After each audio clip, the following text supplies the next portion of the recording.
खेल बिगाड़ेंगे। लेकिन इस वक्त जो सबसे ताजा तस्वीर सुबह की आ रही है, अभी अभी ईवीएम खुली है, जरा रुकिए और अब आगे और परिवर्तन हो सकते हैं, क्योंकि ये शुरुआती रुझान है। शुरुआती रुझान में जैसे जैसे अब ग्रामीण इलाकों की तरफ हम बढ़ेंगे अलग अलग जगहों से, वो खबर हम सबसे पहले सबसे तेज आप तक पहुंचाएंगे। न्यूज 18 राजस्थान पर आप बने रहिए, देखते रहिए। उपचुनाव को लेकर मतगणना का सबसे बड़ा कवरेज और इस वक्त की सबसे बड़ी अपडेट आ रही है शेखावाटी के इलाके से, झुंझुनू के इलाके से, जहां पर झुंझुनू विधानसभा उपचुनाव को लेकर के पहले राउंड में बीजेपी 1018 वोटों से आगे चल रही है।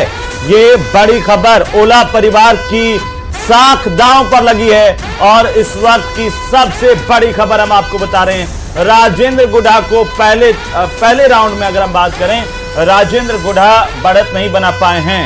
भारतीय जनता पार्टी के जो प्रत्याशी हैं राजेंद्र बांबू, वे आगे चल रहे हैं, उन्होंने बढ़त बना ली है। पहले राउंड का रुझान है इस वक्त की सबसे बड़ी अपडेट है शेखावाटी से। पोस्टल बैलेट गणना में लापरवाही भी सामने आई। 84 सीट से इस वक्त की सबसे बड़ी अपडेट देते पहले 84, जहां पर बीएपी का दबदबा माना जाता है और वहां से सबसे बड़ी अपडेट यह है कि कुछ लापरवाही यहां पर नजर आई है।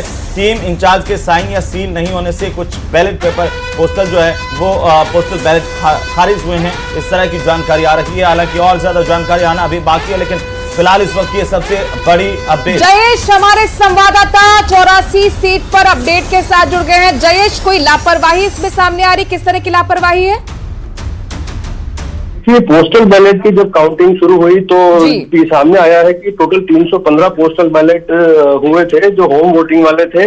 उसकी काउंटिंग समाप्त होने के बाद एक चीज निकल करके आई है कि 315 में से 12 पोस्टल बैलेट ऐसे हैं जो निर्वाचन विभाग की टीम थी उसकी लापरवाही के कारण खारिज हुए हैं। किसी पोस्टल बैलेट पर जो आरओ था, जो निर्वाचन विभाग की टीम का जो इंचार्ज था, उसके साइन नहीं थे, तो किसी पर उसकी सील नहीं थी। इस कारण से जो है 12 पोस्टल बैलेट खारिज हुए हैं। खास बात यह है कि पोस्टल बैलेट ये होम वोटिंग करवाने के लिए जो टीमें भेजी गई थी, इनकी 2 से 3 चरणों में ट्रेनिंग करवाई गई थी। इसके बावजूद इस तरह की लापरवाही सामने आई है, जिसको लेकर के जो पीठासीन अधिकारी, अभी जो काउंटिंग में जो इंचार्ज हैं जिला निर्वाचन अधिकारी, उन्होंने भी इसको गंभीरता से लिया है और इस पूरे मामले में आगे पूरी जांच करवाकर निर्वाचन विभाग को निर्देशित जो सूचना देने की भी बात उन्होंने कही है। जी बिल्कुल जयेश, लेकिन ये बड़ी लापरवाही है और इसे लेकर के क्या कोई स्पष्टीकरण दिया गया है वहां पर मतगणना इंचार्ज की तरफ से? देखिए, जिला निर्वाचन अधिकारी पूरे जो काउंटिंग सेंटर पर मौजूद है, घटनाक्रम पर नजर बनाए हुए हैं। जिस प्रकार की ये लापरवाही सामने आई है, जरूर इसमें कहीं न कहीं जो पोलिंग पार्टियां थी जो होम वोटिंग करवाने के लिए गई थी, उन्हीं की लापरवाही रही होगी, क्योंकि जो रवाना करने से पहले कई चर्चा होती है, पूरी तरीके से तैयारी की जाती है कि किस प्रकार वोटिंग करवानी है। इसके बावजूद इस तरीके की लापरवाही गंभीर मामला है और जिला निर्वाचन अधिकारी ने इस पूरे मामले में संज्ञान लेने की बात कही है। पॉलिटिकल पार्टीज के वहां एजेंट भी होते हैं, अब जाहिर तौर पर जिस तरीके की लापरवाही आई, उनके बीच में किस तरह का हड़कंप है, किस तरह की हलचल है? देखिए, जो प्रमुख मुकाबला है वो बीजेपी, बीएपी और कांग्रेस के बीच में है। तीनों पार्टियों के जो एजेंट, काउंटिंग एजेंट सेंटर के अंदर मौजूद है, वो भी भारी आक्रोश जता रहे हैं और उन्होंने जो रिटर्निंग ऑफिसर है उसके सामने आपत्ति जताई है। रखिए, अपडेट हम आपसे लेते रहेंगे। फिलहाल बहुत शुक्रिया तमाम जानकारी के लिए और इस वक्त की सबसे बड़ी अपडेट हम आपको बता रहे हैं 84 विधानसभा सीट से, जहां पर 315 में से 12 पोस्टल बैलेट को लेकर के जो सबसे बड़ी अपडेट आ रही है वो ये कि ये 12 पोस्टल बैलेट खाली हो गए हैं, खारिज हो गए हैं और फिलहाल रुझानों में बीजेपी आगे चल रही है। भी अपने दर्शकों को अपडेट दे दे, यानी कुल मिलाकर 7 सीटों का रुझान जो आया है उसमें से 6 सीटें ऐसी हैं जिसमें बीजेपी आगे चल रही है। तो 7 सीटों पर उपचुनाव को लेकर के मतगणना इस वक्त जारी है। भारी सुरक्षा व्यवस्था के बीच में पल पल की अपडेट न्यूज 18 राजस्थान पर आप देख रहे हैं और सबसे बड़ी बात है कि खींवसर में यह कहा जा रहा था कि हो सकता है कि शुरुआत से ही आरएलपी बढ़त में आए, लेकिन यहां पर सिक्का उल्टा पड़ गया है और उल्टा ऐसे पड़ गया क्योंकि डांगा जो है वो शुरुआती रुझान जो आ रहे हैं खींवसर से, बड़ी चर्चा में ये सीट रही और उसके बाद से जो शुरुआती रुझान हनुमान बेनीवाल के परिवार का ही कब्जा रहा है और उम्मीद की जा रही थी कि हनुमान बेनीवाल ने जैसे जैसे खुद चुनाव प्रचार की कमान संभाली हुई, अपनी पत्नी के लिए समर्थन वो जुटा रहे थे, वोट के लिए लगातार वो भीख मांगते हुए नजर आए। यहाँ तक उन्होंने कहा कि ये मेरे अस्तित्व का सवाल है, विधानसभा में कम से कम हमारी पार्टी का प्रतिनिधित्व होना चाहिए। लेकिन अब ये खबर मिल रही है खींवसर से कि आरएलपी की प्रत्याशी कनिका बेनीवाल जो आगे चल रही थी वो पीछे हो गई है।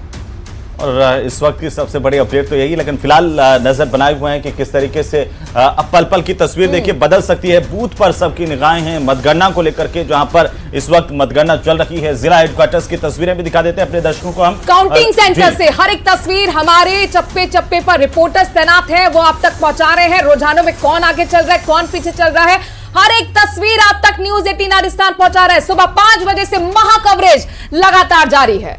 और इसके साथ आप देख सकते हैं झारखंड और महाराष्ट्र के भी नतीजे न्यूज 18 राजस्थान पर ही सबसे पहले सबसे तेज। और अगर महाराष्ट्र की बात करें 288 सीटों पर 131 सीटों के रुझान हमारे सामने हैं। 89 सीट पर आगे चल रही है बीजेपी संबंधित गठबंधन और जिसे महायुति। और अगर हम इंडिया गठबंधन की बात करें, महाविकास आघाड़ी की बात करें, 35 सीटों पर आगे चल रहे हैं। अदर्स की बात की जाए तो 7 सीटों पर अदर्स महाराष्ट्र में आगे है। उधर झारखंड से भी अपडेट हमारे पास आ रही है। महाराष्ट्र के साथ साथ झारखंड में भी किस तरीके से बदलाव होते हैं वो भी हम अपने दर्शकों को बताएंगे। लेकिन इस वक्त अगर राजस्थान की बात करें, अलग अलग जगहों से राजस्थान से भी रुझान आने शुरू हो गए हैं 8:30 बजे से ईवीएम। और देखिए महाराष्ट्र चुनाव इसलिए भी दिलचस्प है यहाँ पर हेमंत, क्योंकि 6 जो है पार्टियां इस बार चुनाव लड़ रही हैं। और ये चुनाव इसीलिए महत्वपूर्ण कहा जा रहा है क्योंकि शिवसेना में भी 2 फाड़ हो चुका है, एनसीपी में भी 2 फाड़ हो चुका है। तो आखिरकार जनता जनार्दन किसका साथ देगी? उद्धव ठाकरे ऐसा पहली बार है कि कांग्रेस के साथ गठबंधन करके विधानसभा चुनाव भी उतरे हैं।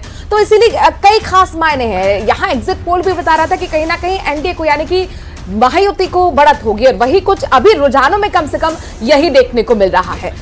तो महाराष्ट्र में काफी पिछड़ती हुई यहाँ पर कांग्रेस नजर आ रही है, यानी कि जो महाविकास आघाड़ी गठबंधन है वो पीछे दिख रहा है। तो सबसे बड़ी बात तो यह है कि हम बताएंगे अपने दर्शकों को सबसे पहले कि किसके सिर पर जीत का सेहरा सजा है। और इसी बीच 84 से देखिए सबसे बड़ी अपडेट आ गई है। एक और उलटफेर हो गया 84 से कांग्रेस के लिए अच्छी खबर कही जा सकती है। बीएपी अब बीएपी के लिए ऊपर लगी हुई है, और उसके बीच में से कहा जा सकता है कि मदन राठौड़ जी ऐसे निकले हैं जो कहीं ना कहीं जो समीकरण थे, जो चर्चाएं थी, कांग्रेस की जो सीटें थी, वो पूरे समीकरण कहीं ना कहीं बदलते हुए नजर आ रहे हैं। पहली बात तो ये मैं बताऊं कि जिनके आपने नाम लिए ना, उनमें से कुछ लोग तो दिग्गज है ही नहीं। वो कैसे दिग्गज हैं जो समाज को तोड़ने का काम करते हो?